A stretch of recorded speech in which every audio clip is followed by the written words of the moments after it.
Il est 7 heures partout au Bénin et quand il est 7 heures, c'est le mini-débat qui s'installe sur le grand direct de l'information. Je suis avec deux débatteurs ce matin. Puis Fan Chabi, bonjour. Bonjour, Jacques Degbé. Raoul Steve Gounoukan, bonjour. Bonjour. Voilà un sujet, mené de sujets faits de société. Ce matin, on va le dire ainsi. On parle du respect des aînés. Ce respect est-il en train de disparaître aujourd'hui dans notre société? Et puis Fan Chabi, de votre constat sur le terrain, que répondez-vous à cette question? Oui, répondre par l'affirmative, ce serait tout de suite, je dirais, remettre en cause l'éducation, en tout cas l'éducation généralement. Parce que depuis, c'est vrai, le constat aujourd'hui, il est là. Quand vous rencontrez des personnes qui n'ont pratiquement pas votre âge, la façon de faire a changé. Par le passé, 10, 20, 30 ans en arrière, vous rencontrez votre aîné, les manières de faire sont différentes comparativement à aujourd'hui. Un aîné reste toujours un aîné, quoi qu'on dise, vous lui devez respect, vous le saluez de façon respectueuse, vous accomplissez presque toutes les tâches qu'il vous demande d'accomplir, surtout les tâches qui vont en tout cas dans le bon chemin, pas forcément vous envoyer aller faire autre chose, mais on a constaté depuis un certain moment aujourd'hui que même avec les parents, ce n'est pas réluisant entre les relations entre parents et enfants. Par le passé, vous vous réveillez, la première chose à faire d'abord, c'est d'aller saluer vos parents, d'aller dire bonjour à vos aînés ou à vos grands frères, à vos grandes sœurs dans la maison, avant donc de commencer par exécuter les travaux domestiques et penser donc à vous laver et aller à l'école. Mais aujourd'hui, vous voyez des enfants qui se lèvent, qui n'ont peut-être même pas le temps d'aller dire bonjour à leurs parents. Tout ce qu'ils ont à faire, c'est de se laver et d'aller demander le petit déjeuner pour continuer à l'école. En ville également, vous rencontrez une personne qui vous dépasse en âge, vous voyez la façon d'abord même de vous aborder. Ça prouve quand même aujourd'hui qu'on est entré dans une modernité qui détériore un peu nos relations traditionnelles. Vous rencontrez votre enseignant, rappelez-vous très bien, vous n'avez même pas la possibilité de le rencontrer. C'est que vous le voyez venir, vous vous cachez quelque part, le temps qu'il passe pour que vous puissiez continuer votre chemin. Mais aujourd'hui, on est même pressé de rencontrer son enseignant, on est très pressé même de le voir. Ah monsieur, parfois même il y en a même qui vont jusqu'à serrer la main à ces enseignants-là. C'est vrai, vous pouvez le faire et ne pas être impoli, vous pouvez le faire. Non, et ça c'est quand c'est lui qui vous tend la main. Oui, mais il y en a aujourd'hui qui se permettent. Oui, mais c'est même pire, il y en a qui prennent un pot ensemble avec l'enseignant, on dit bon, je vous invite à tel endroit. C'est vrai, on vous dira aujourd'hui que les choses sont beaucoup plus modernes que par le passé, mais on a quand même constaté que les relations entre aînés et petits frères et tout ce que vous savez se détériorent globalement parce que on est en train de copier de façon aveugle tout ce que nous voyons aujourd'hui à travers les réseaux sociaux. Il y a également, ce n'est pas pour demander en tout cas de ne pas appliquer les lois, mais cette, je dirais, facilité intégrée qui est offerte donc aujourd'hui aux enfants où on dit plus de châtiment corporel, il n'y a plus donc la possibilité qu'une tierce personne puisse régler, ou comme on a l'habitude de le dire en tout cas, puisse faire des reproches à un enfant. C'est vous en tant que papa qui puissiez seulement faire des reproches et quand vous le faites, vous voyez certains parents qui vont jusqu'à même vous s'en prendre à vous. Pourquoi vous avez touché à mon enfant? Ce n'est pas ensemble que nous l'éduquons alors qu'on le dit souvent. Vous faites votre enfant, mais c'est la société qui vous aide à l'éduquer. C'est la société qui vous aide à lui inculquer la bonne éducation parce que il n'est pas fait seulement pour rester à la maison. Il sortira de la maison. Il faut qu'il découvre aussi les réalités de ce qui se passe ailleurs. Malheureusement, ce n'est pas le cas aujourd'hui. Je pense quand même que le respect je dirais quelque peu, ce n'est plus ce que nous constatons par le passé. C'est quand même regrettable qu'on en soit arrivé là. On copie tout, je l'ai dit tout à l'heure, de façon aveugle. À la télévision, on a vu un enfant qui tutoie son papa.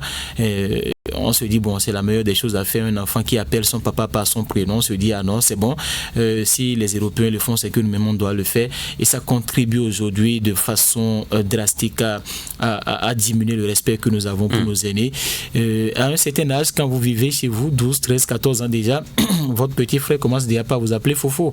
Mais aujourd'hui, il peut vous appeler par votre nom, même devant votre enfant, ça ne lui dit rien. Donc moi je pense quand même que ce a pris un coup. Ouais. Raoul Steve Gounoukan, le constat est là, hein, c'est une réalité que le respect des aînés a pris un coup aujourd'hui dans notre société.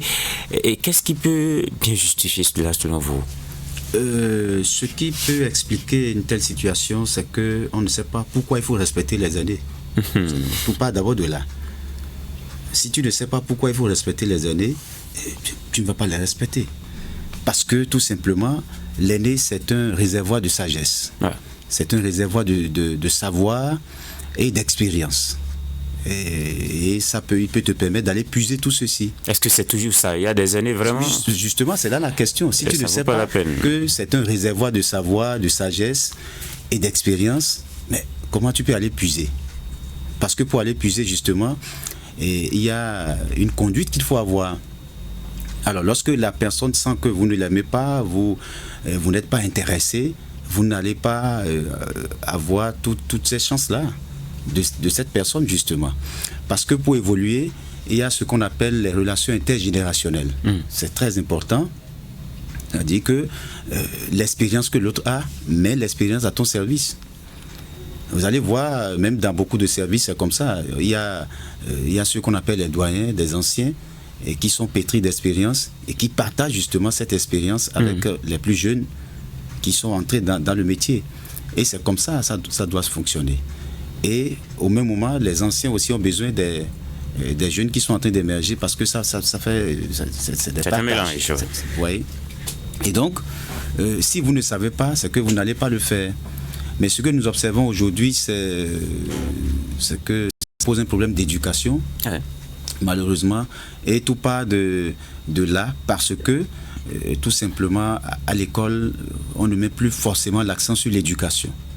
À l'école, on va pour l'enseignement. Et c'est regrettable. Parce que aussi les tests où on ne doit plus toucher l'enfant, où l'enseignant est méfiant et tout, tout ça a peut-être contribué à cet environnement. Ah oui, absolument, tout ça a contribué à ça. C'est vrai qu'on n'encourage pas la chicotte parce que c'est vrai, il y a certains enseignants qui en font de trop. Mais à une époque, la chicotte a fait de certains des cadres de ce pays. Et quand on dit la chicotte, c'est pas aller blesser un enfant, non. J'avais appelé, il y a ce qu'on appelle le châtiment doux. Il faut quand même un peu... Ça c'est notre contexte. Le contexte africain, lorsque vous n'obligez pas un peu l'enfant à trouver la formule pour l'obliger à apprendre, l'enfant ne va pas apprendre. Ouais. Et vous avez vu, l'expérience est là, que depuis qu'on a relâché, vous avez vu, les résultats sont là. Il y a le niveau a baissé partout, les enseignants souffrent, c'est compliqué et c'est devenu compliqué.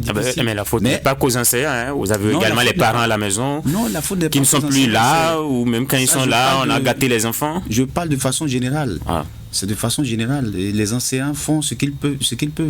Et il faut même les féliciter parce que c'est pas facile. Vous venez, les enfants n'ont pas le niveau, les enfants évoluent avec beaucoup de manques à combler dans les différentes classes.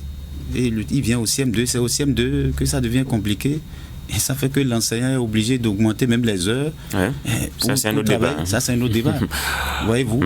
Et donc, c'est dit que le respect de l'aîné, il faut que les gens comprennent que c'est très important et que ça fait partie donc des réalités africaines qu'on ne doit pas perdre de vue. Et aujourd'hui, si vous êtes jeune, sachez que lorsque vous n'avez pas du respect pour un aîné, c'est même à la limite une malédiction. Vous n'avez pas les ouvertures. Est-ce qu'on peut corriger le dit Epiphane Chabi? Qu'est-ce qu'on peut faire aujourd'hui pour retrouver cette société, je vais dire ancienne, cette société africaine qu'on a connue par le passé? Oui, je crois que ça démarre d'abord par la maison et ensuite maintenant à l'école. Vous parliez tantôt de l'éducation qui a disparu de nos écoles, le civisme et tout ce que vous connaissez, les règles morales, tout cela, ça ne s'apprend plus à l'école. Vous n'allez pas me dire qu'à l'école, les matins, on apprend à l'enfant le respect de l'aîné, ce qu'il doit faire. C'est vrai qu'il y a de ces enseignants-là qui ont quelques bouts de temps pour apprendre cela aux enfants, mais pas en profondeur. Nous avons quand même eu la chance d'apprendre ces petites notions-là. Qu'est-ce qu'un aîné? Comment respecter l'aîné? Tout cela a aujourd'hui disparu. On va seulement, c'est pour inculquer le savoir à l'enfant et puis ça s'arrête là. Il y a certains qui oui, à chaque oui. coup, Il y a des enseignants avec vos apprenants. Il y a des sujets de la vie. Oui, il y a des enseignants qui le font. Il y a des enseignants, ça il faut le reconnaître. Il faut que cela soit formel. Oui, que ce soit formel, qu'on puisse renforcer cela et qu'à la maison également, il y a des parents qui sont présents mais qui sont absents. C'est dit qu'ils sont là, mais ils s'en foutent royalement de l'éducation de l'enfant. Voilà, le téléphone portable où pratiquement c'est le boulot qui occupe le parent. On laisse l'éducation de l'enfant à une domestique ou à quelqu'un d'autre. Ce que Jacques dit est important, même en 5 minutes. Oui, en 5 minutes. En 10 minutes. Même à la maison. Le soir, vous appelez tous vos enfants pour dire attention. Pourquoi il faut respecter les aînés? Il faut leur expliquer. On n'a pas le temps d'échanger avec les enfants. C'est une difficulté aujourd'hui, malheureusement. Il est encore temps de revenir en arrière et de retrouver cette société qu'on a connue par le passé où l'aîné était véritablement respecté. Peut-être aussi que ce sont les dynamiques sociétales, parce qu'il y a 10-15 ans, on n'avait pas par exemple WhatsApp, on n'a pas TikTok et autres. Donc, bref, à chacun de trouver la bonne formule pour éduquer son enfant. Merci à vous. Et puis, Fanou Chabi, merci à Steve Gounou.